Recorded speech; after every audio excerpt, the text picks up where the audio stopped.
Energi merupakan kebutuhan pokok bagi kehidupan manusia. Dengan energi, manusia bisa menerangi rumah, memasak, dan bahkan berkendara. Energi juga merupakan ujung tombak sektor kehidupan dunia, mulai dari pertanian, pendidikan, kesehatan, transportasi, dan bahkan ekonomi. Sayangnya, dengan adanya penggunaan energi yang masif, dihasilkan pula limbah yang sangat besar, yang saat ini telah merusak lingkungan kita. Apalagi sampai saat ini, dunia masih sangat bergantung kepada energi kotor yang tak terbarukan. Hal ini membuat bumi diracuni polusi, membuat lingkungan rusak, dan mengakibatkan emisi gas rumah kaca meningkat. Dengan kata lain, kehidupan kita sedang terancam, dan apabila energi yang kotor ini tidak segera ditangani, maka iklim dunia akan semakin parah, sehingga perlahan tapi pasti akan menghancurkan kehidupan di bumi ini.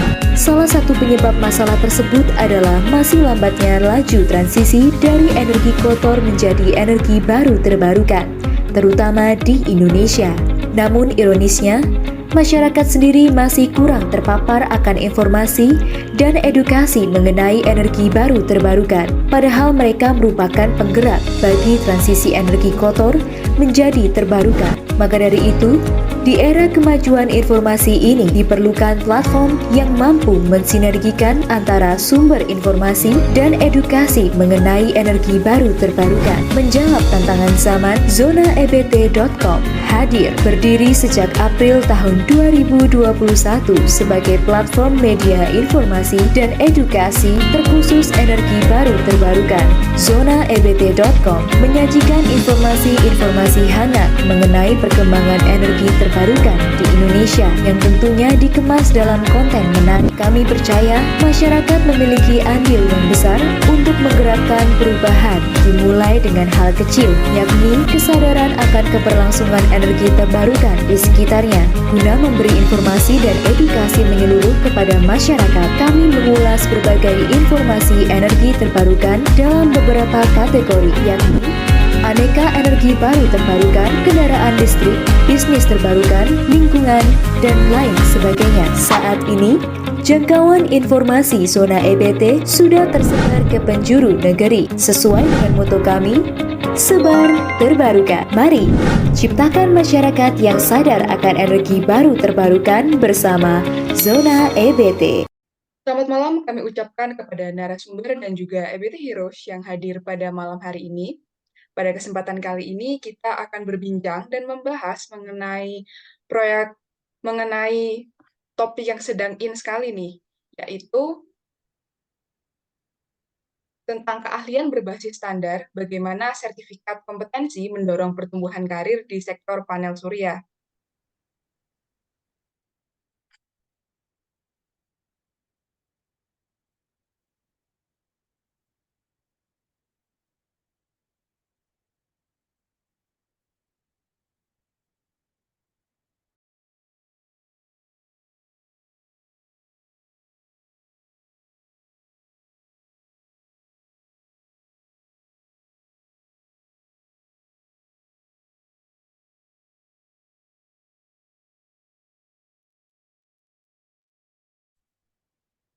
Sebelum memulai acara pada malam hari ini, kepada seluruh peserta diharapkan untuk mengobat format username menjadi nama underscore instansi dan juga mengaktifkan kamera serta menonaktifkan mikrofon selama Z-Talk berlangsung.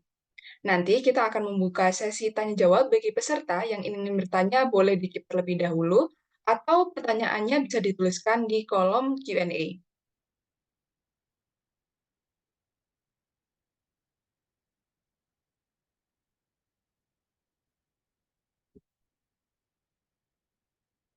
Sebelum kita berkenalan dengan narasumber kita nih, saya mau kenalan dulu dengan beberapa peserta hadir pada malam ini. Boleh nih, untuk teman-teman menuliskan kondisinya untuk hari ini gimana nih kabarnya? Di layar sekarang tertera ya, ada beberapa emoticon, ada api, ada yang, rasanya senang, atau ada yang rasanya, aduh sedih banget. Bisa nih teman-teman untuk, berikan reaction ya.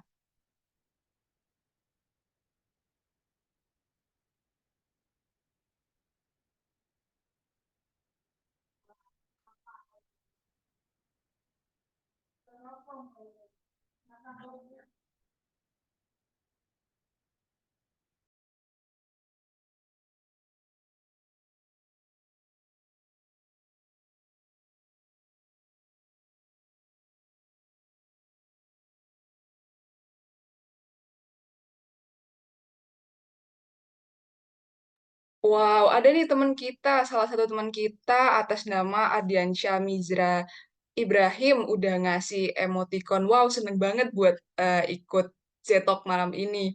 Semoga teman-teman yang lain bisa merasakan hal yang sama ya dan dalam kondisi yang baik juga sebelum kita masuk ke acara inti.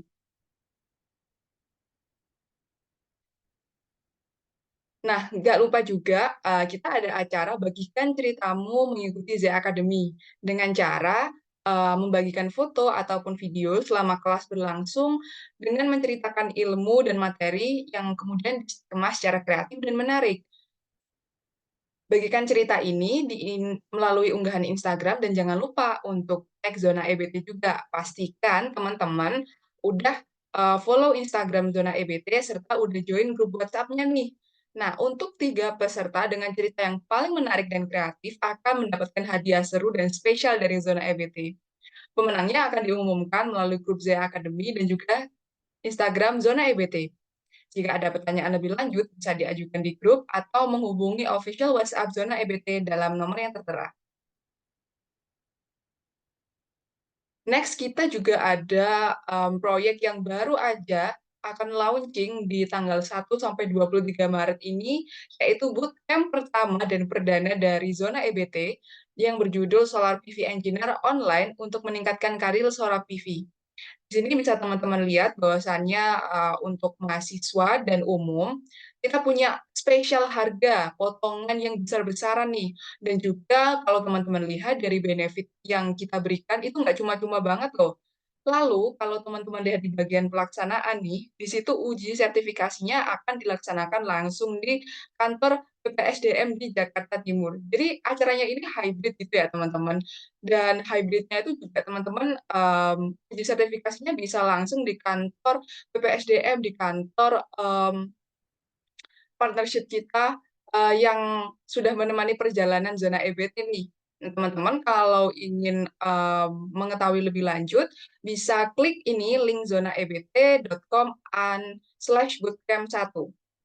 Atau teman-teman bisa juga lihat di kolom komentar, itu sudah dibagikan oleh eh, rekan zona EBT untuk linknya supaya pendaftarannya lebih mudah nih.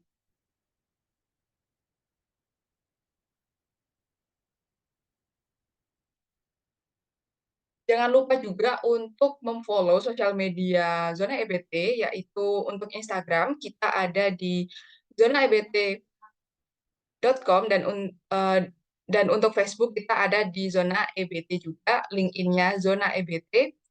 Lalu YouTube channel kita dan Pinterest kita juga. Jadi Zona EBT ini nggak cuma aktif di Instagram, Facebook, atau LinkedIn, tapi kita juga ada Pinterest nih teman-teman. Buat teman-teman yang suka Pinterest surfing nih, boleh banget buat mampir sebentar ke Pinterestnya Zona EBT, karena kita juga sering share-share info dan desain-desain menarik hasil dari karya rekan-rekan Zona EBT.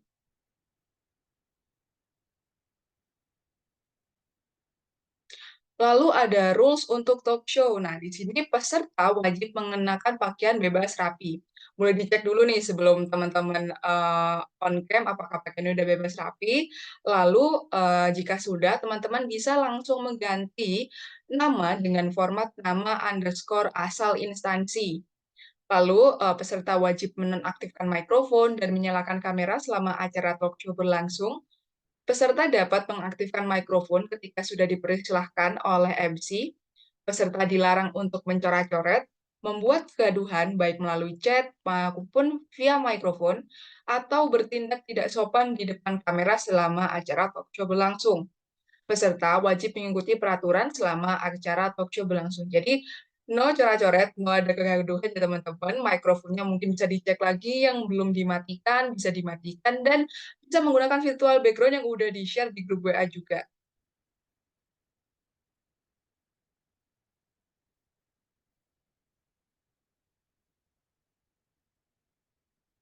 Nah, pada malam hari ini kita akan bertemu dengan salah satu staf ahli PPSDM. Siapa lagi kalau bukan Bapak Todo Hotmatua Simarmata, STMSC. Selamat malam, Bapak Todo. Malam, malam semuanya. Bagaimana nih Pak kabarnya malam hari ini? Sebelum masuk ke acara inti kita. Ya, kabar baik. Ya, Alhamdulillah. ya. Ah, iya, ya mungkin saya perkenalan dulu ya. Tadi sudah diperkenalkan ya, saya Todo dari PPSDM. Saya sebagai Widya Iswara ya, atau trainer ya, juga sebagai asesor ya, karena kita bicara tentang kompetensi ya. Eh, jadi di PPSDM itu kan ada sertifikasi ya. Jadi saya salah seorang juga asesor untuk eh, tenaga teknik ya, kita sebutnya seperti itu. Nanti mungkin selanjutnya nanti bisa saya jelaskan sedikit tentang eh, tentang sertifikat kompetensi ini. Oke, kalau gitu ini kita bisa langsung jump into the first question ya Pak ya. Hmm. Oke, jadi first question nih Pak, karena judulnya malam ini kan keahlian berbasis standar, bagaimana sertifikasi kompetensi mendorong pertumbuhan karir di sektor panel surya. Pertanyaan pertama yang mau saya tanyakan nih Pak, mungkin juga teman-teman mungkin bertanya-tanya, kira-kira apa ya peran utama sertifikasi kompetensi itu dalam memajukan karir seseorang di sektor panel surya? Silahkan Pak. Iya, jadi sebenarnya kan dengan regulasi yang ada sekarang itu eh, awalnya kan itu dari Undang-Undang 30 ya tahun 2009 tentang energi ya, bahwa eh, harus apa setiap instalasi pembangkit itu harus instalasi keseluruhan sebenarnya, mulai dari pembangkit, transmisi, distribusi dan pemanfaatan itu harus apa namanya, harus eh, mempunyai standar keselamatan ya, selamat andal, barangnya andal atau pembangkitnya andal. Kalau kita konteks kita kan bicara pembangkit listrik tenaga surya ya.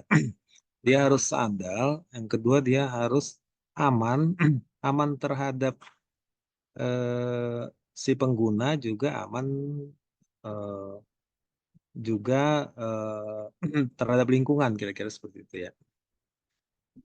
Nah, akhirnya diturunkan peraturan bahwa setiap instalatur atau pemasang instalasi PLTS itu dia harus mempunyai sertifikat badan usaha. Jadi kita masang PLTS itu nggak bisa sembarangan, jadi harus harus dilakukan oleh badan usaha yang eh, bersertifikat ya. Artinya semua pelaku bisnis di bidang PLTS ya, eh, dia harus mempunyai sertifikat badan usaha ya. Nah, syaratnya badan usaha itu adalah dia harus mempunyai penanggung jawab teknis.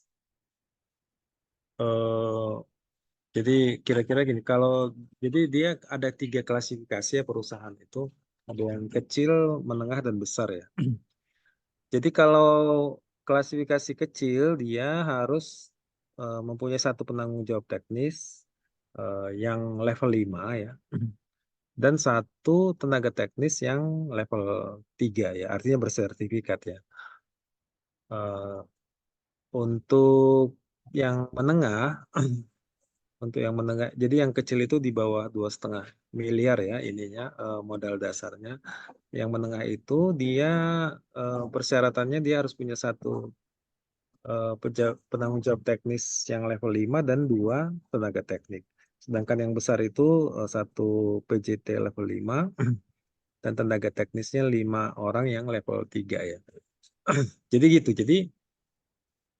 Eh, jadi ketika kita bicara sertifikat kompetensi, jadi itu yang harus dimiliki oleh eh, si pelakunya ya. Jadi eh, artinya memang itu sudah menjadi kewajiban legal ya, legal dari perusahaan itu. Jadi seperti itu. Kalau ditanyakan bagaimana ya memang itu menjadi sebuah persyaratan legal ya kalau kita bicara persyaratan legal karena eh, kita tidak bisa bekerja di bidang ini di industri ini kalau kita tidak mempunyai sertifikat kompetensi. Kira-kira seperti itu ya. Wow, berarti kira-kira untuk menunjukkan kredibilitas begitu ya, Pak? Karena PLTS ini kan basic-nya kan memang mostly untuk teman-teman kita yang engineering nih. Walaupun yang non-engineering juga bisa bergabung di badan instansi PLTS gitu, tapi mostly karena ini apa ya, staffnya itu adalah engineer, jadi memang sertifikasi ini dibutuhkan untuk supaya pelanggan ini ketika menuju ke instansinya itu merasa ada rasa terpercaya nih, udah ada license-nya gitu. Iya betul dan oh ya bicara jadi sebenarnya dia ada beberapa bidang ya. Pertama, jadi khusus PLTS ini dia eh, jadi dalam rantai rantai apa namanya PLTS ini kan ada bisnis pembangunan dan pemasangan ya. Kemudian ada bidangnya perencanaan ya, konsultansi dan perencanaan. Kemudian konsultasi perencanaan, kemudian pembangunan dan pemasangan. Setelah itu ada pemeriksaan dan pengujian. Setelah itu ada commissioning ya. Jadi ketika kita melakukan pembangunan dan pemasangan, kita harus mempunyai sertifikat untuk pembangunan dan pemasangannya. Ketika kita melakukan, biasanya kan kita kan melakukan studi kelayakan ya untuk PLTS ini. Nah, kita harus juga mempunyai sertifikat untuk konsultansi dan perencanaan. Nah setelah PLTS itu dibangun kan, dia kan harus di commissioning ya. Nah, itu juga ada juga sertifikat untuk commissioning, ada juga untuk pemeriksaan dan pengujian. Jadi pemeriksaan pengujian ini yang harus dimiliki ketika kita bekerja di sebuah lembaga inspeksi teknis ya. Jadi ketika PLTS itu hendak memperoleh standar layak operasi SLO, nah maka dia kan harus diakses oleh lembaga inspeksi teknis. Nah, mereka yang melakukan asesmen terhadap sebuah instalasi itu dia harus mempunyai sertifikat pemeriksaan dan pengujiannya. Jadi nanti dari situlah lembaga inspeksi teknis bisa menerbitkan rekomendasi dan kemudian diterbitkan SLO oleh pemerintah. Jadi seperti itu. Jadi dari setiap chain rantainya itu masing-masing mempunyai sertifikat kompetensi sendiri. Oke, berarti memang untuk setiap bagiannya itu ada sertifikasi-sertifikasi yang harus dilalui begitu ya, Pak ya? Iya betul. Oke, Bapak, kebetulan ini tadi untuk rekan saya yang menjadi moderator malam hari ini baru tiba di ruang Zoom. Halo Safa, apakah sudah bergabung ya? Halo, selamat malam Kak Safina. Selamat malam Pak Todo. Ya selamat malam. Baik, Ya, Bapak. halo.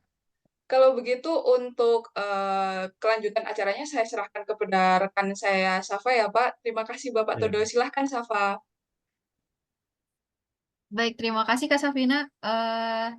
Halo Pak Todo, mohon maaf ya saya telat bergabung. Saya baru Ya. pulang dari kampus begitu Pak. Baik, saya lanjutkan ya Pak ya. Tadi kita sudah bertanya begitu untuk peran sertifikasi dari kompetensi ini ya Pak. Kemudian kalau boleh tahu bagaimana tren sertifikasi kompetensi ini gitu Pak dalam industri panel surya saat ini? Apakah sudah banyak, apakah meningkat begitu Pak? Kemudian, mengapa sertifikat kompetensi ini, penting begitu Pak untuk pertumbuhan karir terutama mungkin untuk engineering gitu Pak? Ah, iya, tadi saya sudah jelaskan kalau trennya memang apa namanya ini memang menjadi sebuah kebutuhan ya karena sudah menjadi dia mempunyai legal standing di mana eh, setiap orang yang bekerja di industri ini dia harus mempunyai sertifikat kompetensi ya. Diawali oleh dari perusahaannya ya. Jadi karena untuk memenuhi amanat Undang-Undang 30 itu ketika kita membangun sebuah instalasi pembangkit dia harus dijamin keandalannya. Artinya dia harus dilakukan oleh badan usaha yang bersertifikat, di mana badan usaha yang bersertifikat itu dia harus mempunyai tenaga teknis dan penanggung jawab teknis yang bersertifikat seperti itu ya. Eh, jadi eh, apa namanya sebagai konsekuensi logisnya memang eh, ya setiap orang yang mau bekerja di sini harus mempunyai sertifikat kompetensi ya kira-kira seperti itu. Eh, kemudian eh, apa tadi? Yang kedua apa tadi? Eee, untuk, kepentingan dari pertumbuhan karir sendiri gitu Pak. Ah iya, jadi tadi kan eh, artinya kan gini, artinya kan ketika kita mau masuk di industri ini kan memang kan sebaiknya kan memang kita sudah harus mempunyai sertifikat kan gitu ya. Karena ketika kita sudah mempunyai sertifikat eh, eh, itu akan menjadi sebuah sebuah nilai tambah dari kita. Artinya misalnya misalnya kita mau masuk ke sebuah perusahaan yang core bisnisnya misalnya di bidang pembangunan dan pemasangan ya. Nah, kalau kita sudah mempunyai sertifikat kompetensi di situ, itu akan lebih memudahkan bagi perusahaan karena kita sudah mempunyai sertifikat kompetensi itu. Karena itu akan menjadi portofolio dari si perusahaan itu sendiri bahwa dia sudah mempunyai tenaga yang bersertifikat kompetensi, kira-kira seperti itu. Dan eh, tadi juga saya sudah jelaskan di industri ini dia terdiri dari rantainya itu kan mulai dari perencanaan ya. Itu ada sertifikat kompetensinya untuk bidang perencanaan. Kemudian setelah perencanaan dia ada pembangunan dan pemasangan, dia nanti ada sertifikat kompetensi sendiri. Setelah itu ada eh, pemeriksaan dan pengujian ya. Nah, itu ada kompetensi sendiri dan terakhir itu komisioning. Jadi kalau kita mempunyai sertifikat di situ, tentunya itu akan menjadi nilai tambah bagi kita dan juga perlu juga eh, diingat bahwa untuk sertifikat kompetensi di bidang kita sebutnya itu SKTTK ya, standar kompetensi tenaga teknik ketenaga listrikan. Jadi khusus untuk ketenaga listrikan. Jadi supaya teman-teman juga tidak confuse ya. Eh, kalau dulu sertifikat itu kita sebut dengan SKA ya istilahnya, sertifikat keahlian ya. Itu dulu yang ngeluarin itu dari PUPR ya. Jadi semua dia pukul rata gitu. Kalau kita mau bangun gedung gitu, mulai dari ahli konstruksi, listriknya segala macam, eh, mereka yang mengeluarkan. Nah, kemudian eh, Kementerian SDM karena melihat bahwa bahwa untuk memenuhi amanat undang-undang tadi sebenarnya bahwa ini nggak bisa kalau tidak diatur oleh eh, Direktorat Ketenagalistrikan kan gitu ya, karena kan spesifik nih listrik. Nah, akhirnya dibuat standar kompetensi tenaga teknik ketenaga listrikan. Nah, di dalam sertifikasi ini dia ada 9 level ya. Ada 9 level. Dia mulai dari pelaksana, jadi pelaksana, muda, madya, utama gitu ya. Level 1, 2, 3 itu pelaksana muda, pelaksana madya, dan pelaksana utama. Level 3, 4, 5, level 4, 5, 6 itu namanya analis ya. Analis, eh, muda, madya, utama juga ya. Kemudian 7, 8, 9 itu ahli, muda, madya, utama. Jadi jangan salah juga nanti ngambil sertifikasinya. Nah, biasanya yang banyak dibutuhkan itu di level 3 dan level 5. Nah, level 5 itu eh, dia akan bertindak sebagai penanggung jawab teknis. Penanggung jawab teknis, bentar dulu.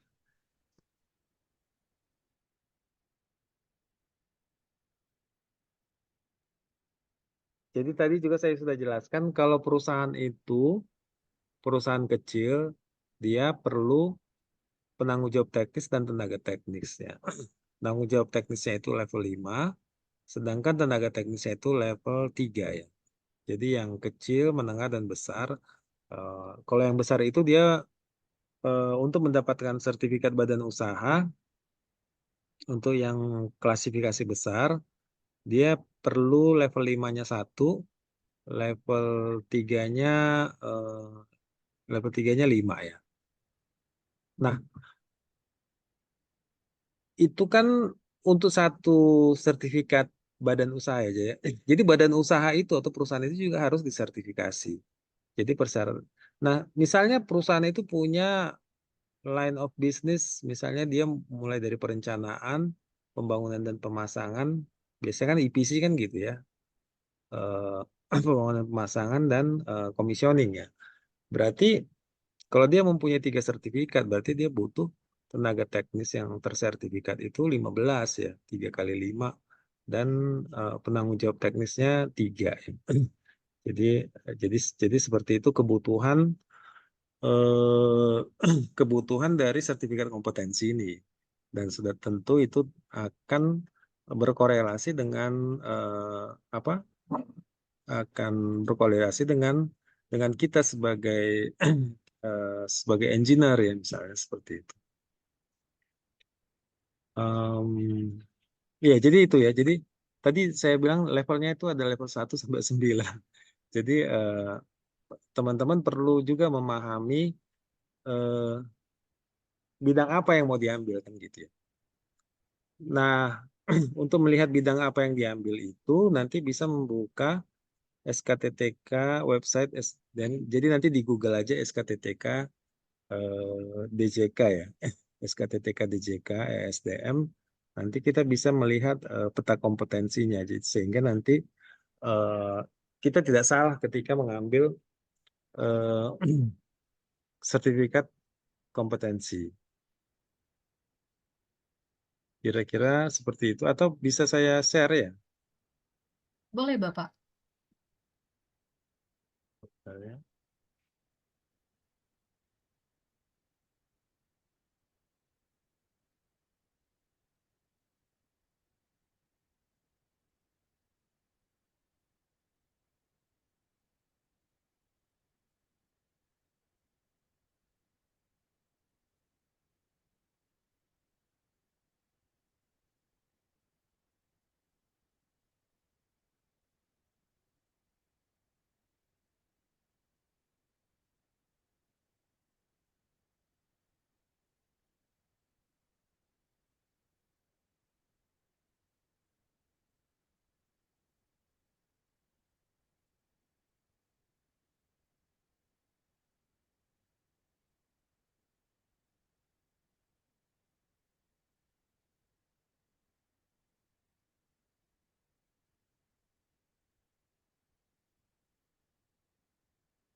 Ya, jadi ini SKTTK DJK ESDM.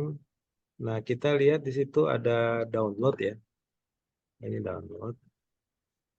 Nah, jadi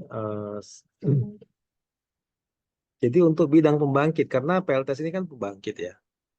Dia ada, oh ya, ada pengoperasian. Jadi ada konsultasi perencanaan. Sekarang ini yang baru diatur itu level 1 sampai level 6. Kemudian pengawasan itu level 1 sampai level 6. Kemudian pembangunan dan pemasangan juga level 1 sampai level 6.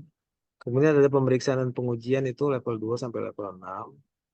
Kemudian pengoperasian, misalnya kan eh, PLTS-nya kan udah running nih kan.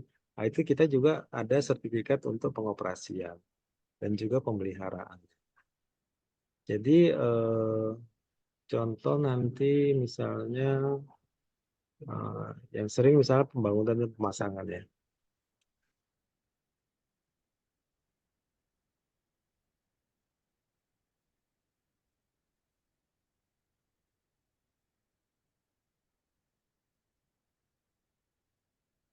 Nah ini ya, seperti ini ya isinya. Jadi kita lihat eh, kita ada yang disebut dengan eh, ada yang disebut dengan okupasi ya, okupasi jabatan. Ah, ini. Jadi seperti ini dia. Eh, ini ada macam-macam pembangkit ya. Kita ambil yang PLTS. Ini PLTS. Jadi dia ada pelaksana muda, pembangunan dan pemasangan. Berarti ini pelaksana muda itu kan berarti level 1 ya. Kemudian ada analis muda, pembangunan dan pemasangan. Analis muda berarti dia itu level 4 ya. Ada analis madya itu level 5. Analis utama, wah ini tinggi ya. Analis utama dia sudah, analis utama level 6 ya. Ya, jadi itu yang sekarang yang ada, analis muda. Jadi untuk khusus untuk PLTS dia ada level, pelaksana utama level 3 ya. Level 3, kemudian level 5, dan level, 3, Jadi level 1 sampai 3, 6 mungkin begitu ya, Pak? ya 3, 4, 5. Kalau pelaksana utama kan 3, analis muda 4, analis, analis madya 5, dan analis utama itu 6. Nah, jadi yang dibutuhkan itu kebanyakan ada karena tadi itu ya kebutuhan regulasi SBU itu. Jadi yang dibutuhkan itu level 3 ya pelaksana utama dan eh, level 5 ya analis madya. Iya. Jadi jangan salah ngambil sertifikasi. Jadi nah biasanya, nah karena pendekatan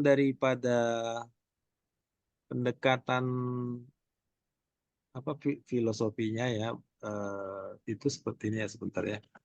Siapa sih yang bisa ngambil level 3 dan 5 ya gitu ya. Uh,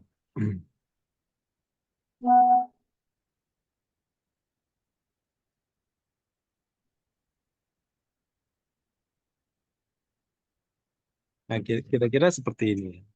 Jadi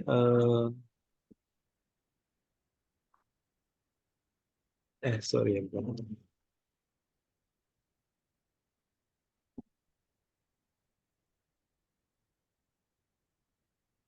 Ya, seperti ini ya.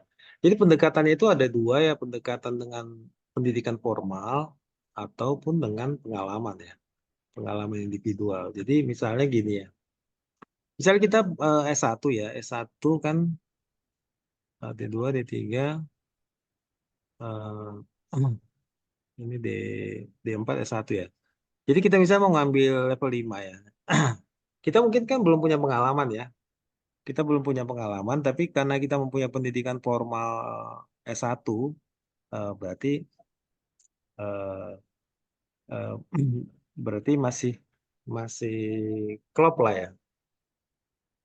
Misalnya latar belakangnya SMA mengambil level 5 kan mungkin agak agak agak susah ya. Panjang begitu ya. Tapi kalau dia punya pengalaman, mungkin dia udah pengalaman 10 tahun kerja di bidang itu, itu bisa aja ya seperti itu ya. Jadi pendekatannya tidak melulu melalui pendidikan formal, tapi juga pengalaman.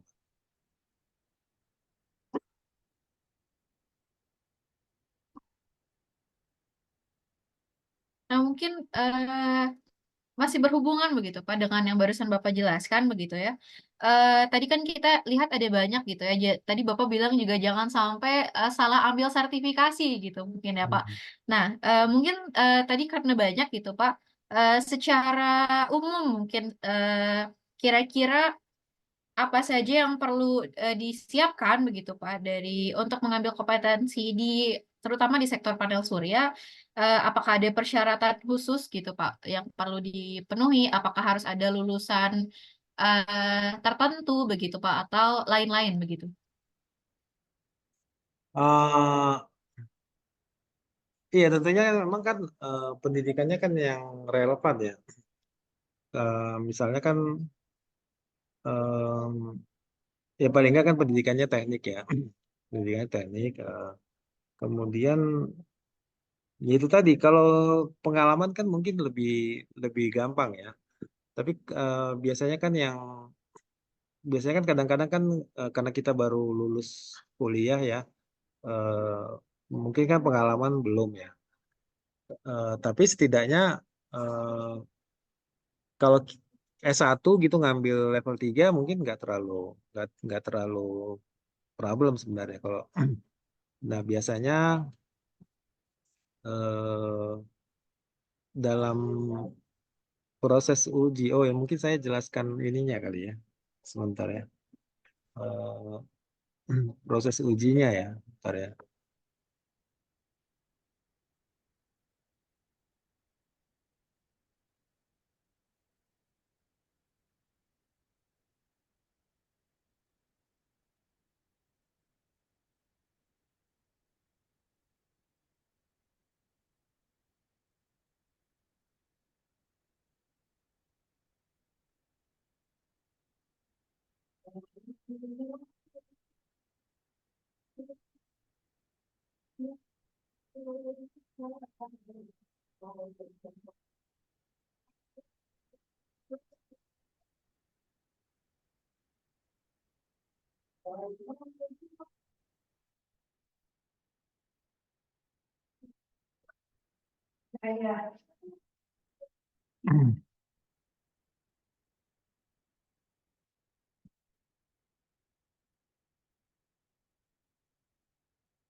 Ya, jadi dalam persiapan uji kompetensi ini eh, apa namanya bentuk soalnya juga ada perbedaan ya. Untuk level 1 sampai level 4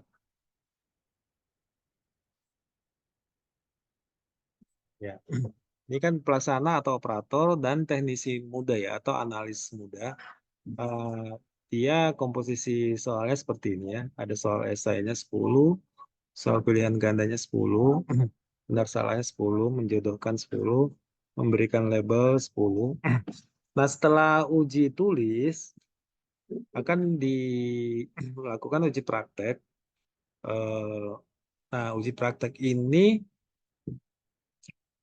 eh, bisa, jadi gini, kalau kebetulan di PPSDM BTK itu kan ada dua skema ya, bisa skema online sama skema offline.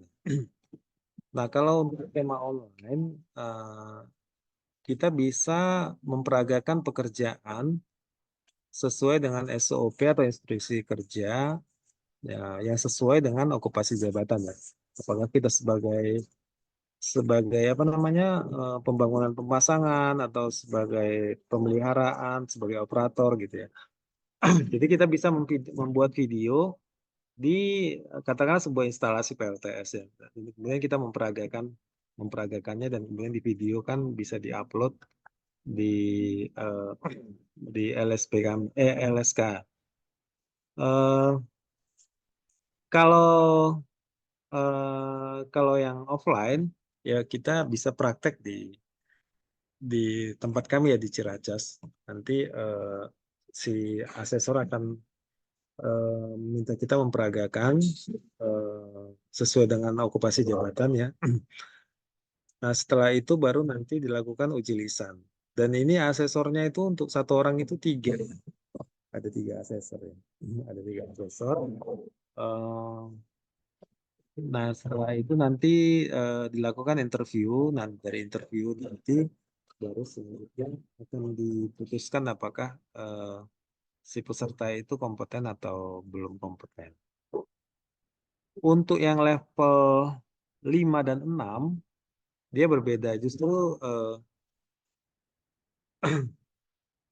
dia terdiri dari uji tulis soal esai 10, dan kemudian soal studi kasus ya.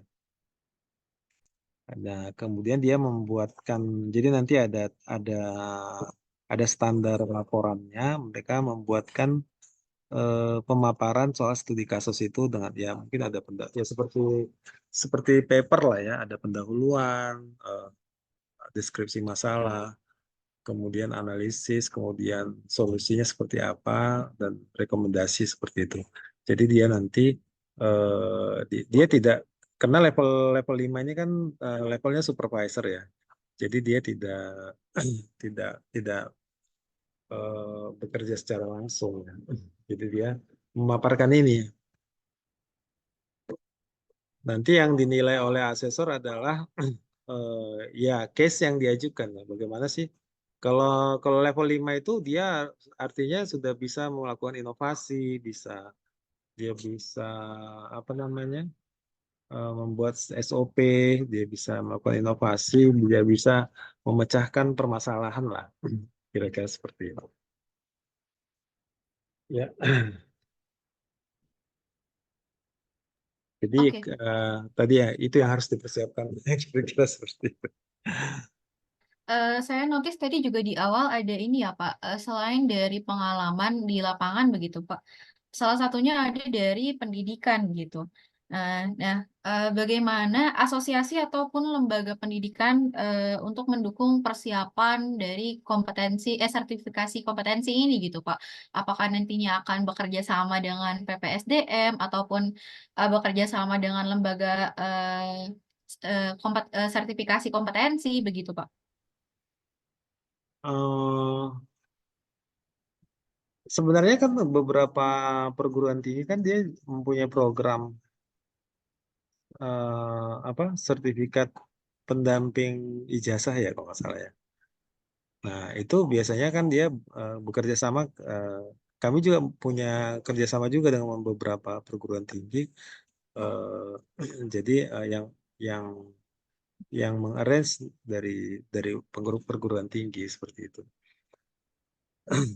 Eh, dan saya pikir juga di beberapa perguruan tinggi kan mereka punya dana untuk pengembangan seperti ini. Itu.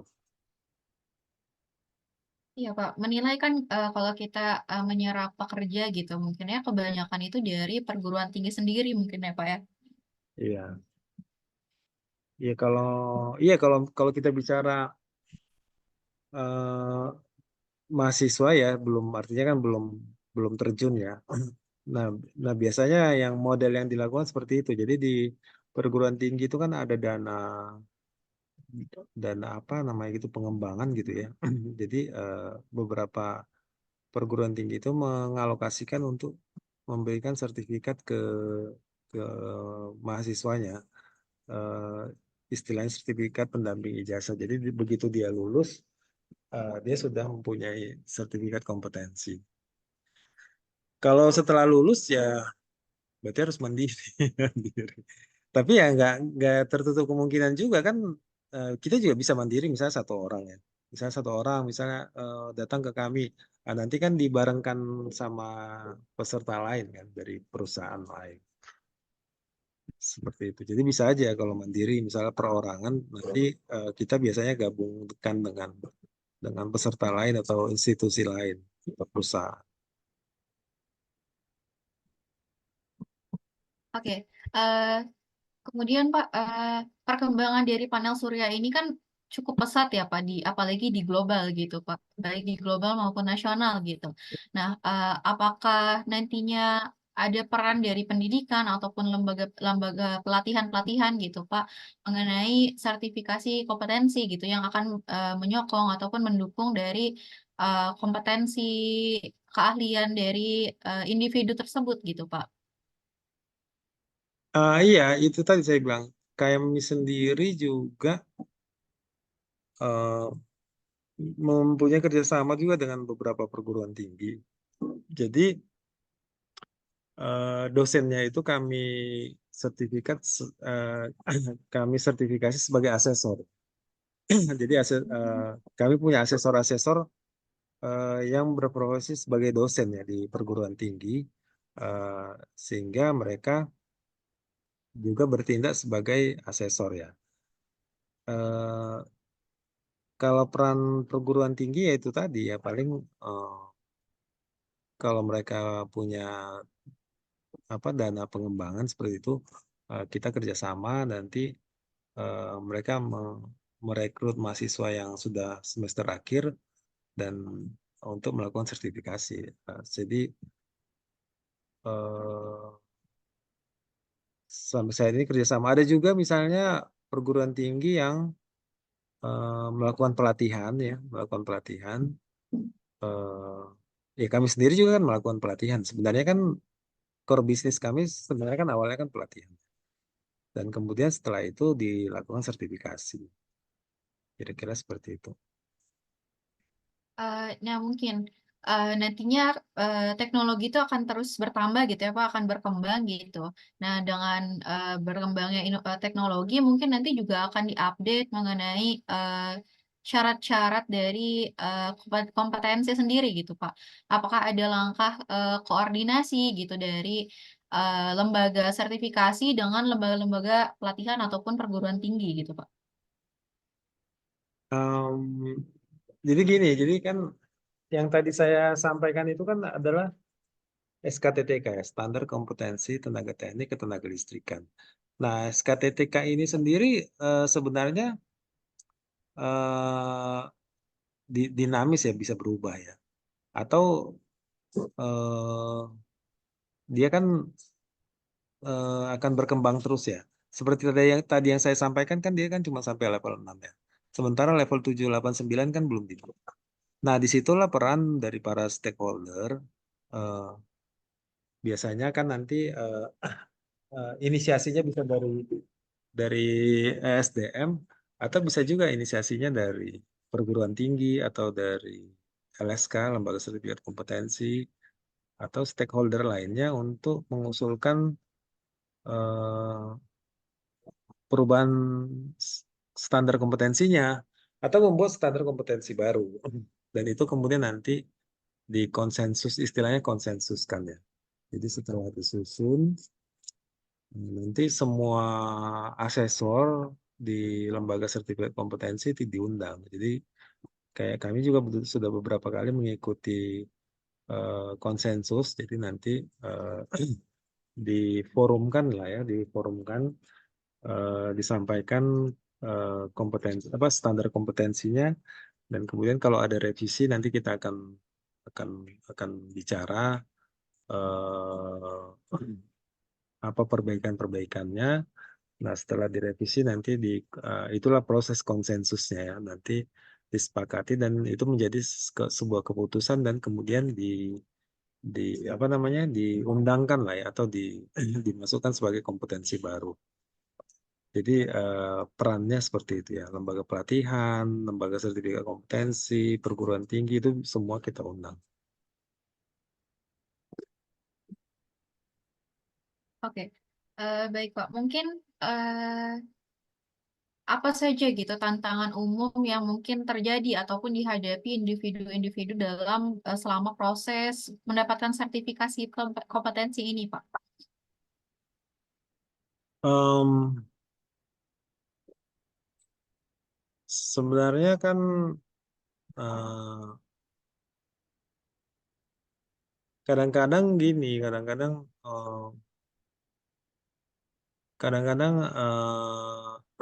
dari apa namanya dari peserta itu misalnya dia mengapply itu terlalu tinggi, misalnya level 6, padahal dari segi pengalaman dan eh, pendidikan formalnya nggak mencukupi.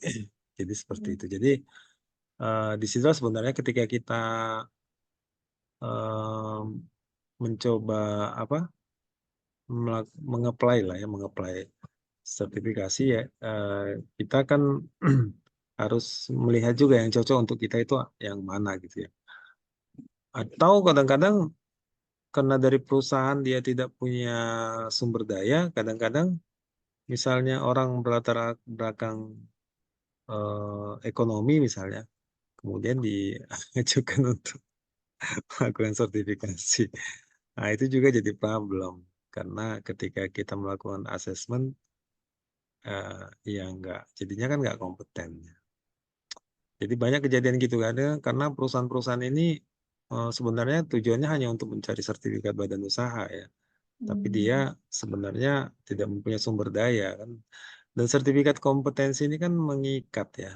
Jadi misalnya gini, misalnya dalam dalam apa namanya memperoleh sertifikat badan usaha misalnya PTA ya, dia mau dia misalnya mau ikut tender di Pertamina ya atau PLN misalnya.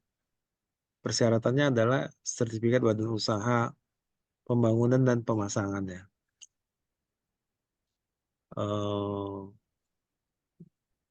Ya karena biasanya itu kebut-kebutan gitu daerah, ya udah sembarangan aja dia ngambil orang untuk dilakukan sertifikasi kan gitu. Jadi itu yang kadang-kadang prakteknya tidak tidak apa namanya tidak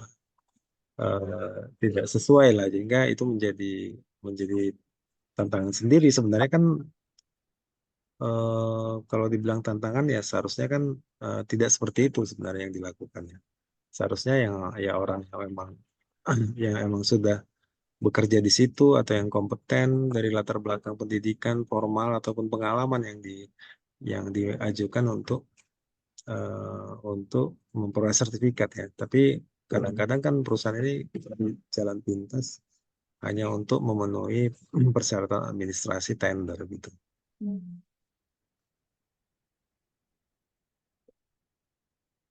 Baik, Pak.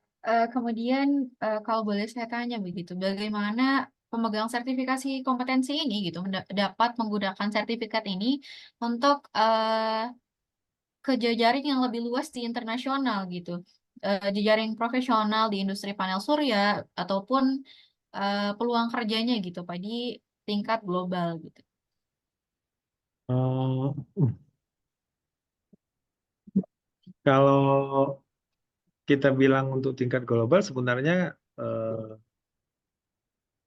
dalam penyusunan apa namanya jenjang kompetensi ini sebenarnya kan kita mengacu ke standar internasional ya, tapi apakah itu diakui mungkin saya kurang kurang ini juga ya, apakah itu sudah recognize atau tidak ya. Eh, mungkin mungkin belum lah ya, karena kan kalau di internasional kan masih dikuasai oleh eh, pabrikan seperti misalnya kan pernah dengar ya sertifikasi TÜV ya, sertifikasi TÜV. Eh, ya, mereka sudah recognize lah ya. Tapi kalau kita karena kita juga baru memulai, tapi setidaknya itu bisa juga menjadi sebuah portofolio lah sertifikat kita ini. Mungkin mungkin kira-kira begitu ya. Oke, baik, Pak. Kemudian, Pak, apa saja peluang untuk kolaborasi antara pemegang sertifikasi kompetensi ini dengan perusahaan di sektor panel surya dalam bidang inovasi dan juga pengembangan proyek begitu, Pak? Em, ya sejauh ini sebenarnya eh, masih lebih ke persyaratan legal ya. Jadi gini maksudnya gitu. Oh ya tadi saya misalnya gini ya, misalnya kita eh, perusahaan itu untuk memenuhi persyaratan legalnya dia harus mempunyai sertifikat badan usaha ya. Nah, kemudian kita mempunyai sertifikat yang sesuai.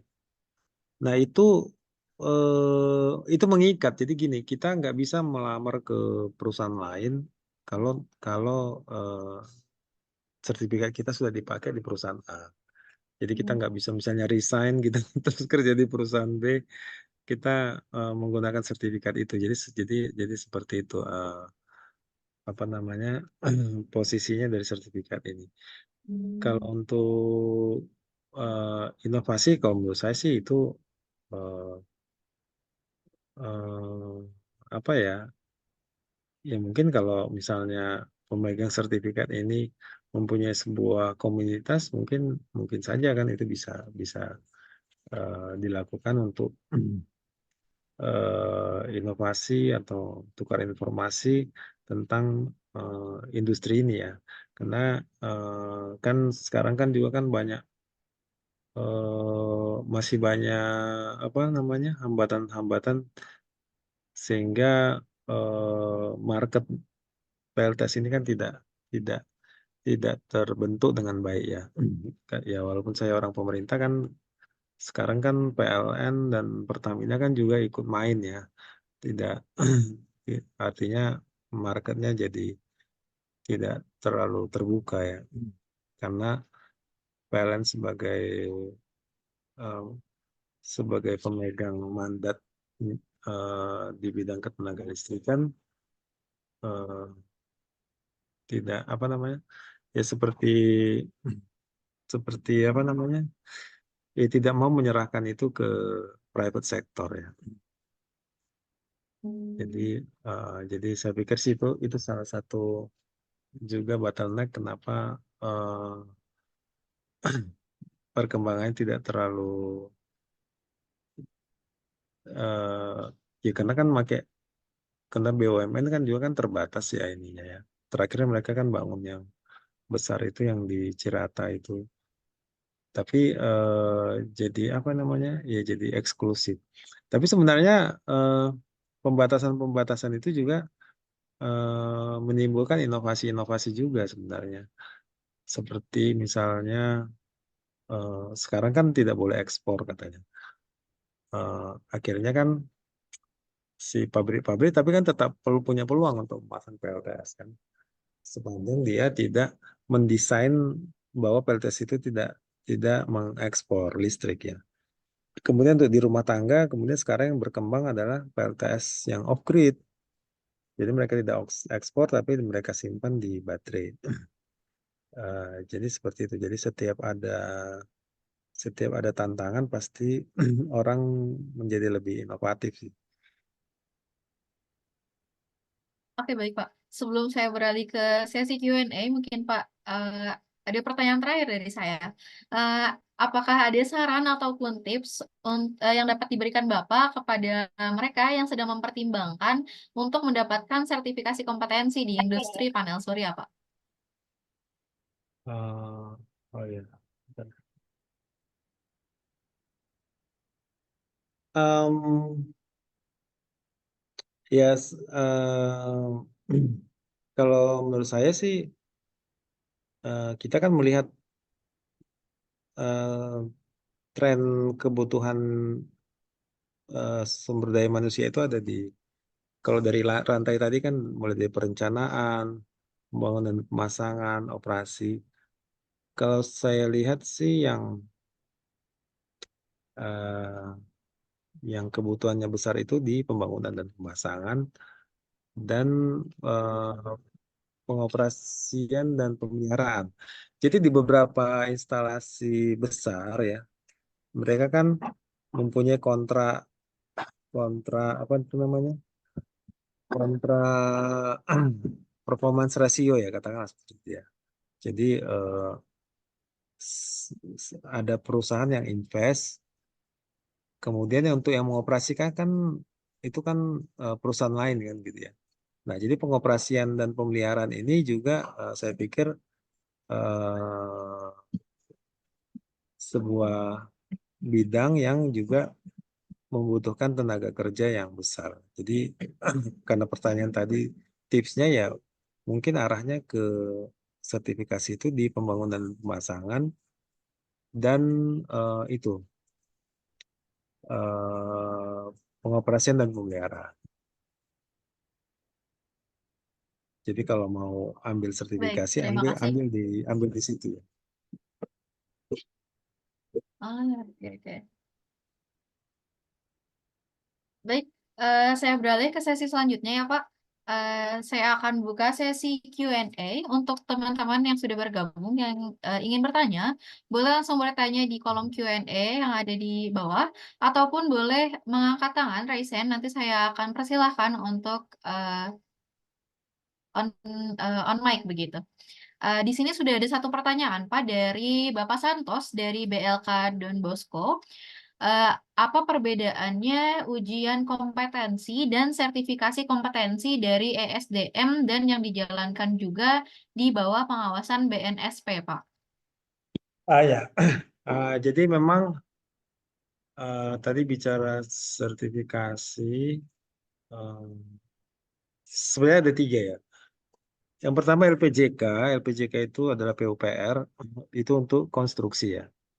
Tadi kan saya sudah bilang mereka juga mengeluarkan SKA untuk listrik ya. Tapi dengan adanya SKTTK ini mereka tidak diperbolehkan lagi. Kemudian ada SKKNI ya. Jadi SKKNI inilah yang tadi itu BNSP ya. Nah, kami sendiri juga punya lembaga sertifikasi profesi yang mengacu ke SKKNI atau BNSP. Tapi yang kami punya itu lebih banyak ke auditor energi, manajer energi, sama pengawas operasi panas bumi ya. Eh, Kalau ditanya bedanya, ya sebenarnya yang lebih mempunyai legal standing itu sebenarnya yang SKTTK yang dari ESDM, karena kita mengurus listrik, jadi yang punya legal standing yang lebih kuat itu adalah yang punya SDM. Kalau yang punya BNSP,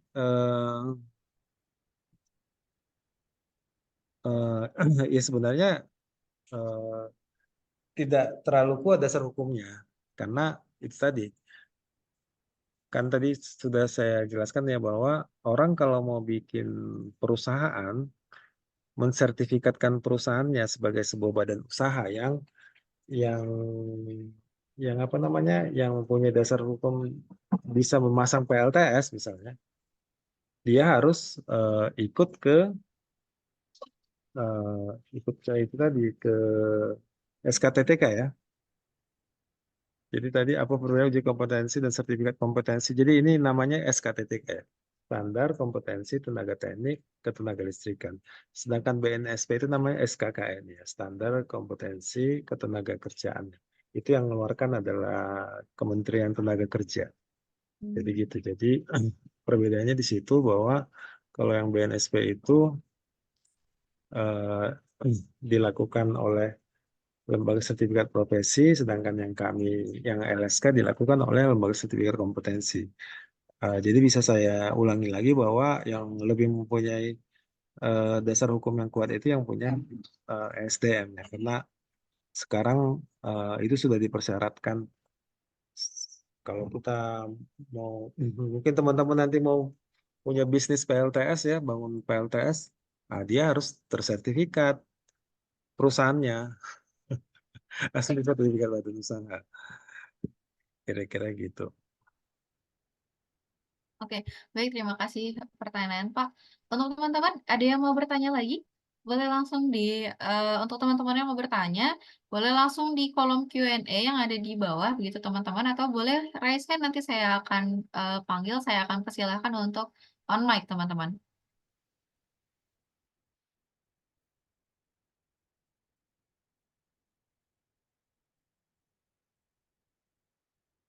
Oke, Pak, ada dari Bapak Lukman. Bapak Lukman di Bekasi ini, Pak.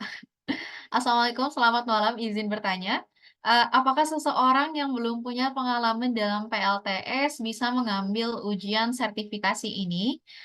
Kemudian, apakah ada kontak yang bisa dihubungi untuk sertifikasi ini, Pak?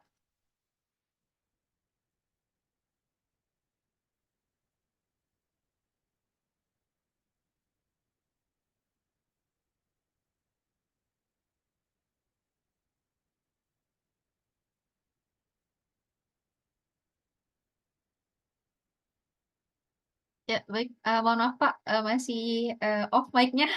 Ah, ya. Iya, itu tadi pendekatannya kan ada dua ya untuk yang pertanyaan nomor satu ya. Pendekatannya kan ada dua dari pendidikan formal atau eh, pengalaman kan gitu ya. Nah, kalau kita lihat tadi eh, level 3 itu kan itu D2 ya kalau nggak salah ya D2. Tapi kalau kita punya latar pendidikan S1 sebenarnya kalau kalau tidak punya pengalaman itu bisa didongkrak oleh pendidikan formal kira-kira gitu. Jadi pendekatannya dua, pendidikan formal atau pengalaman. Dan level 5 itu S1 ya. Ya mungkin kita pengalamannya baru sedikit eh, tapi kita punya ijazah S1, itu apa namanya? Bisa lebih besar lah kemungkinannya untuk apa? Dinyatakan kompeten ya. Jelas ya? Yang nomor satu ya. Ya, siap Pak. Nah, mungkin untuk Pak Lukman gitu ya, kami dari zona EBT tim juga punya kegiatan bootcamp gitu ya, Pak, yang bisa diikuti untuk Bapak mungkin yang tertarik gitu. Dalam PLTS kita ada bootcamp di Solar PV Engineer. Mungkin nanti bisa langsung menghubungi ke admin zona EBT begitu ya, Pak. Iya. Oke, baik. Terima kasih. Teman-teman ada yang mau bertanya lagi?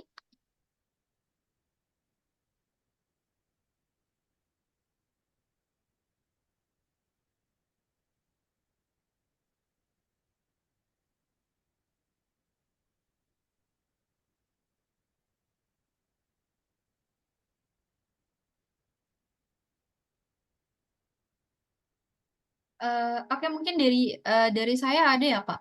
Eh untuk tadi kan dibilang ya, Pak, dari jumlah minimal untuk dari suatu badan usaha begitu ya, itu sekitar minimalnya harus ada 18 orang gitu ya yang punya sertifikasi kompetensi gitu.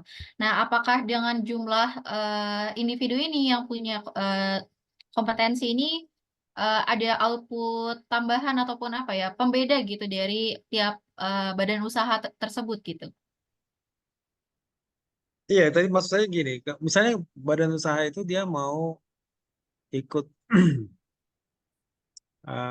pekerjaan atau lelang misalnya, atau mau ada pekerjaan di bidang eh, pembangunan dan pemasangan, kemudian dia juga ada pekerjaan di bidang pemeliharaan misalnya, atau dia dan juga dia mau masuk di bidang pengoperasian kan gitu ya. Artinya dia kalau dia klasifikasi besar, dia membutuhkan eh, tenaga tekniknya untuk satu bidang itu 6 ya tadi ya sebenarnya satu level 5, 5 level 3. Jadi seperti itu. Jadi dia eh, harus memenuhi persyaratan itu. Ya, ya itulah yang menjadi faktor pembeda. Kalau enggak dia nggak akan kalau dia nggak punya SBU itu mungkin ya dia nggak bisa mendapatkan pekerjaan itu kan. Seperti itu. Selanjutnya ada dari Afif, Pak, dari mahasiswa nih, Pak. Karena pendidikan terakhir S1 dan juga punya sertifikasi analis muda di PLTU nih, Pak. Kira-kira dibutuhkan pengalaman profesional berapa lama di bidang pembangkit listrik untuk masuk ke level ahli di level 8 atau 9, Pak? Nah, ini sebenarnya eh 89 itu belum belum ada sebenarnya. Kalau nggak salah kan baru level 6 ya kalau untuk PLTU ya. Kira-kira gitu lah. Jadi ini memang masih digodok ya untuk level 7, 8, 9 ini. Oke. Kalau Ya, jadi belum ada ya, Pak, mungkin ya? belum level 6 tadi paling tinggi level 6 ya. Coba bentar ya, saya cek lagi ya bentar ya. Untuk pembangkit PLTU ya. PLTU. Iya, PLTU itu paling tinggi analis utama. Level 6 baru. Oke, eh ini ada pertanyaan lain Pak dari Pak Ketut Darpito. Mungkin tadi ini Oh, juga. yang ini. Iya bisa kalau S1 eh, kalau S1 sih biasanya kami kalau saya sendiri sebagai asesor ya, kalau S1 pengalamannya baru sedikit, saya biasanya eh, nggak masalah gitu. Tapi kalau misalnya dia D3, dia apply untuk level 5, biasanya itu agak eh, harus dibuktikan dengan, maksudnya si asesor akan mengejar ke kemampuan analitik dia gitu ya. Dari case yang di dari case yang disampaikan. Artinya dia sudah pernah melakukan inovasi lah ya eh, dalam pekerjaannya itu dalam memecahkan permasalahan. Bisa aja. Ya, jelas ya. Ya Pak. Kemudian Jelas, ada Pak. eh ada pertanyaan dari Pak Ketut Darpito. Mau tanya, kalau untuk ambil sertifikasi ini, apakah bisa langsung level 5 atau harus step by step begitu, Pak? Dari Iya, level iya. 1, 2 gitu. Iya itu tadi yang saya jawab tadi itu. Bisa aja, nggak masalah, nggak harus step by step. Kalau dia punya pendidikan formal yang sesuai gitu. Ya kalau dia SMA langsung ke level 5 ya agak susah. Tapi kalau misalnya dia S1 langsung ke level 5 mungkin tidak terlalu susah gitu ya, Pak. Ya. Maaf, mau tanya Pak. Ya, Misalkan gini, oke lah SMA itu kan ada metriknya tadi SMA berapa kali pengalaman gitu kan, ya, ya. tahun pengalaman oke. Nah oke sekarang misalkan saya SMA gitu kan, saya SMA terus oke saya mau ngambil tes 5 itu ada asesmennya dulu nggak Pak? Misalkan Iya, oke ditanya ini, oke berarti kamu udah udah beyond di atas level 3 lah kayak gitu. Jadi boleh tingkat 5 atau begitu lihat aja saya SMA terus di reject gitu loh. Atau masih ada asesmen lagi, Pak? Oh, enggak ada asesmen, Pak. Jadi tetap ada asesmen. Eh, jadi kan dilihat pengalamannya. Terus kan gini ya, kalau level 5 itu kan lebih ke ke konsep ya, Pak ya. Lebih ke justru lebih ke teorinya. Artinya dia membuat sebuah paper lah ya, sebuah paper atau PowerPoint eh, yang menjelaskan pengalaman dia. Kan artinya kan dia kan sudah punya pengalaman nih di lapangan ya. Jadi dia menjelaskan case yang sudah dia alami gitu. Misalnya eh, misalnya apa ya? Misalnya dia punya instalasi PLTS 5 megawatt misalnya. Kemudian satu waktu produksinya turun, terus bagaimana dia memecahkan permasalahan itu sampai kemudian produksinya bisa kembali normal. Jadi dia menjelaskan itu dalam sebuah kertas kerja atau PowerPoint gitu. Nah, di situ nanti kan kita akan mengakses menanya-nanya gitu lah. Bagaimana dia menjelaskan. Eh, ya, seperti itu, Pak.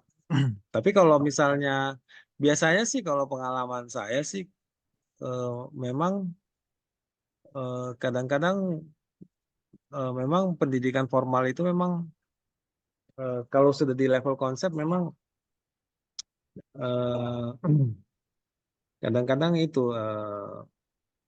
nggak ketemunya di situ. Karena orang yang biasa di lapangan ketika kita bicara level konsep eh, agak agak susah nyambungnya. Tapi ya bisa aja. Kita pernah juga sih seperti itu orang yang sudah apa? Tapi bukan di PLTS ya. Dia di pembangkit lain ya di PLTU ya kalau nggak salah.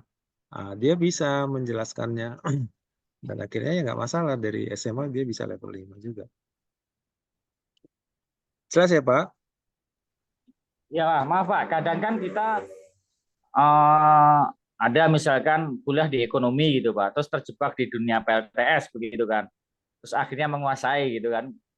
Nah, Oh kadang iya, kan bisa S1-nya aja. ekonomi itu padahal nothing to do with the PLTS gitu loh, atau Oh psikologi atau apa kan gitu kan iya, nggak ada. ada juga seperti itu ya. Jadi misalnya dia ekonomi ya, tapi dia memang mengerjakan PLTS sehari-hari gitu. Bisa aja. Tapi masalahnya kan kadang ada orang yang ekonomi, tapi sebenarnya dia administrasi di kantor. Nah, itu susah ya, nggak bisa. Biasanya itu kita reject. Apa biasanya nggak Oke kompeten. Pak, yang penting kan ada asesmennya ya Pak ya, jadi nggak Iya, melulu oke lulusan SMA langsung di reject, oh enggak gitu kan. enggak. Harus ada Misalnya di sarjana ekonomi nggak langsung di reject, enggak. Ya kita lihat kan ya pengalamannya. Kalau ya. pengalamannya relevan dan dia bisa mendemonstrasikannya, ya nggak masalah. Oke Pak, terima kasih Pak penjelasannya Pak. Iya, ya. Baik, terima kasih. Nah, Selanjutnya ini. ada pertanyaan dari Pak Jonius. Izin bertanya, Pak, untuk menjadi auditor energi dan manajer energi, apakah bisa melalui jalur sekolah ataupun harus ada pengalaman? Maksudnya jalur sekolah itu dengan pendidikan formal yang sudah sarjana, apakah bisa mengambil sertifikasi auditor energi dan manajer energi?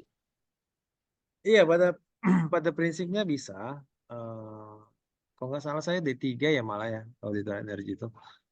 Minimumnya, minimum requirement-nya. Nah, cuman gini, eh, dia kan harus punya portofolio sebenarnya. Makanya, tapi itu apa namanya, difasilitasi dengan sebelum sertifikasi ada diklat, ada pelatihan. Jadi kita ada pelatihan 4 hari.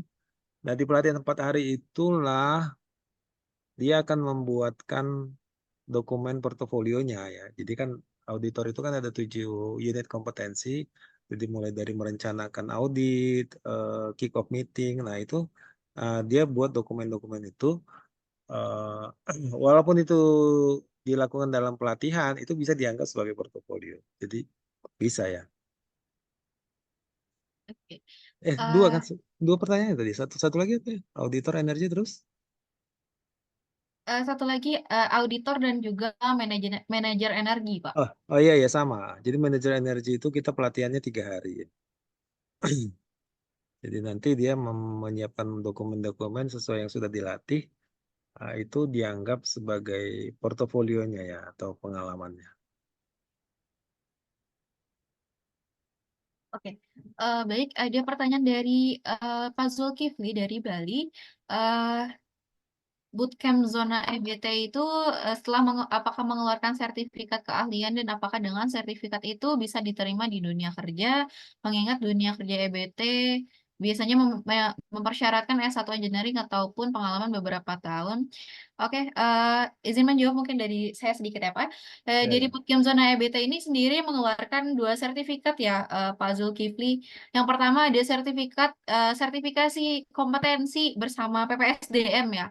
PPSDM SDM, yang kedua dari sertifikat zona EBT sendiri.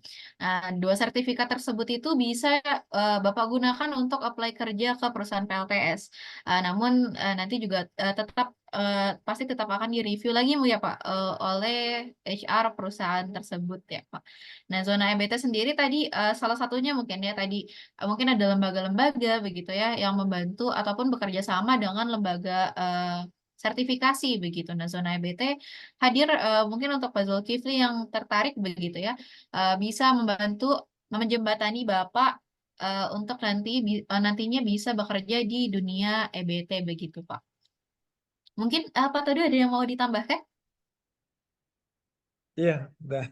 Ya, iya. Jadi zona EBT ya eh, sebagai apa ya? Sebagai ininya ya, sebagai yang mengatur ya.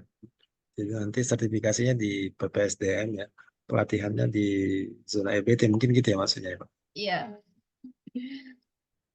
betul. Eh, Oke, baik. Selanjutnya ada pertanyaan dari Pak Afif lagi nih. Di dalam sertifikasi itu terdapat level tadi yang sudah disebutkan ya, Pak. Hmm. Terdapat kategori lagi atau tidak gitu sertifikasinya tergantung pada kapasitas pembangkit PLTS yang terpasang begitu, Pak. Tidak, nggak ada ya. Jadi Nggak ada ya? kapasitas pembangkit tidak diatur ya. Yang diatur levelnya karena level ini eh, eh, menentukan okupasi jabatannya. Kan ya mungkin saya tambahkan lagi ya, kalau level 1 itu kan helper ya. Kita sebutkan tadi apa? Pelaksana muda ya. Level 1 itu helper, level 2 itu okupasinya itu helper ya. Biasanya untuk helper, kemudian level 2 itu eh, eh, saya lupa ya, tapi level 3 itu supervisor gitu ya. Level 4 dan seterusnya gitu. Jadi itu eh, kategorinya tadi ya ada sub bidang apa? Pembangunan pemasangan, perencanaan, pemeliharaan, pengoperasian. Kalau kapasitas tidak diatur, Pak. Berarti tidak relevan ya, Pak ya? Nggak ada kaitannya ya sama kapasitas pembangkit PLTS-nya ya, Pak ya? Bukan bukan kata kaitan, tapi nggak diatur gitu. Jadi eh, yang yang diatur itu cuma level dan sub bidangnya ya. Ya, oke, oke. Baik, teman-teman ada lagi yang mau bertanya?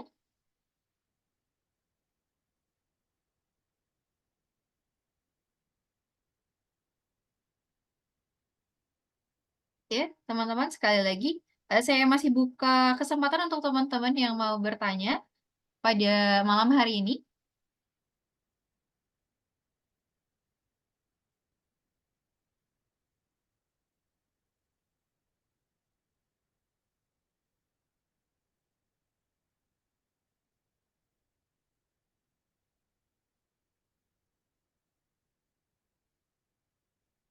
Baik, kalau begitu teman-teman, saya ucapkan terima kasih kepada teman-teman yang sudah bertanya ya.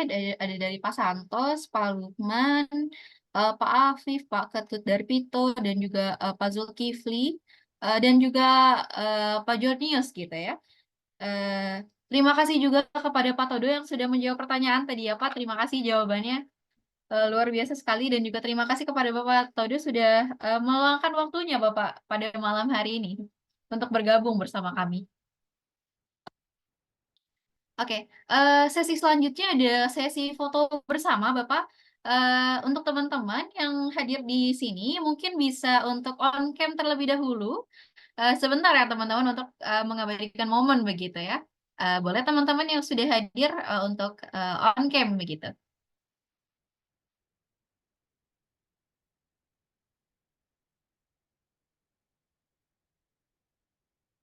Oke, saya lihat sudah ada banyak yang on cam ya. Ada Pak Afif, ada Pak Lukman, ada Pak Jonius juga, ada Pak Ketut Darpito, ada Pak Fadian Hakim ini dari tadi sudah on cam ya Pak Fadian. Luar biasa. Eh, ada Ibu Anissa juga, Ibu Majesti juga. Oke, karena sudah banyak yang on cam, saya hitung ya untuk foto bersama.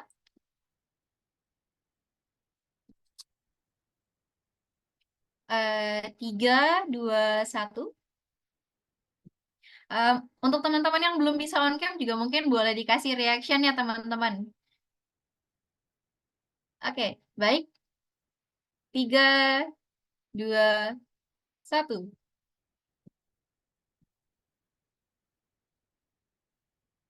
Oke, baik. Terima kasih teman-teman yang sudah on cam. Terima kasih teman-teman yang sudah hadir malam hari ini. Juga terima kasih kepada Bapak Todo sekali lagi yang telah meluangkan waktunya pada malam hari ini untuk bergabung bersama kami dan berbagi informasi ya Pak ya.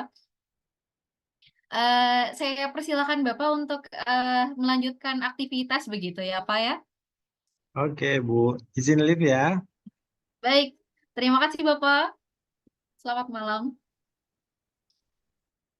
Untuk teman-teman yang lain jangan dulu live karena selanjutnya kita akan ada presensi teman-teman.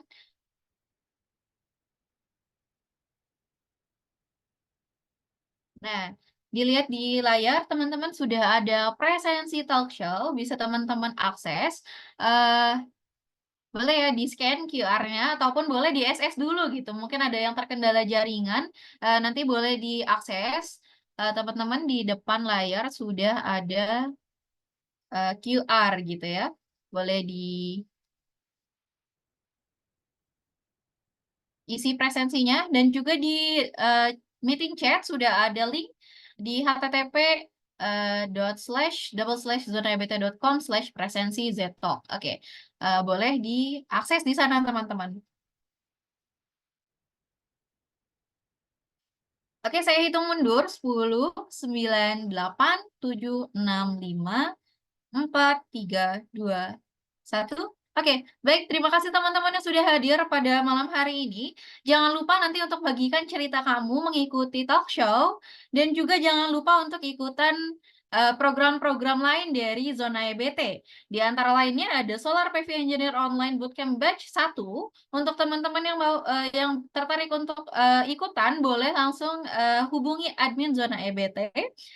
Selain itu teman-teman, kita akan ada mini kelas yang berjudul Strategi Mengurangi dan Mengompensasi Jejak Karbon Perusahaan yang akan dilaksanakan di tanggal 6 sampai 7 Maret 2024 dan juga akan ada mini kelas lainnya yang akan dilaksanakan di tanggal 20 sampai 21 Maret dengan judul Pengenalan Validasi atau Verifikasi Proyek Karbon Prosedur dan Proses Dasar. Untuk teman-teman jangan lupa juga untuk follow social media Zona EBT biar nggak ketinggalan info teman-teman. Oke, baik teman-teman, saya Safa Azara selaku fasilitator Zona EBT. Mohon maaf atas kesalahan yang saya buat. Terima kasih. Mohon maaf, saya pamit undur diri. Wassalamualaikum warahmatullahi wabarakatuh. Waalaikumsalam warahmatullahi wabarakatuh.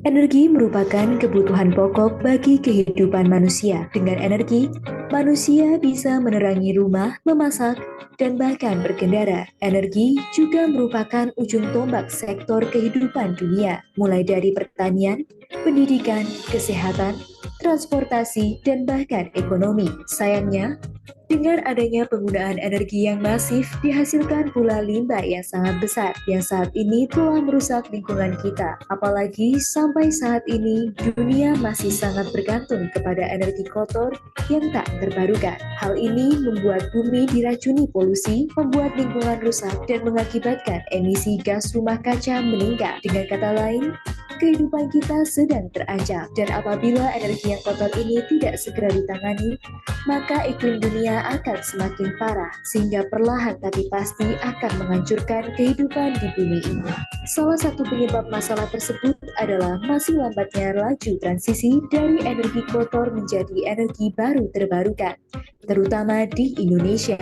Namun ironisnya, masyarakat sendiri masih kurang terpapar akan informasi dan edukasi mengenai energi baru terbarukan, padahal mereka merupakan penggerak bagi transisi energi kotor menjadi terbarukan. Maka dari itu, di era kemajuan informasi ini diperlukan platform yang mampu mensinergikan antara sumber informasi dan edukasi mengenai energi baru terbarukan. Menjawab tantangan zaman, zonaebt.com hadir berdiri sejak April tahun 2021 sebagai platform media informasi dan edukasi terkhusus energi baru terbarukan.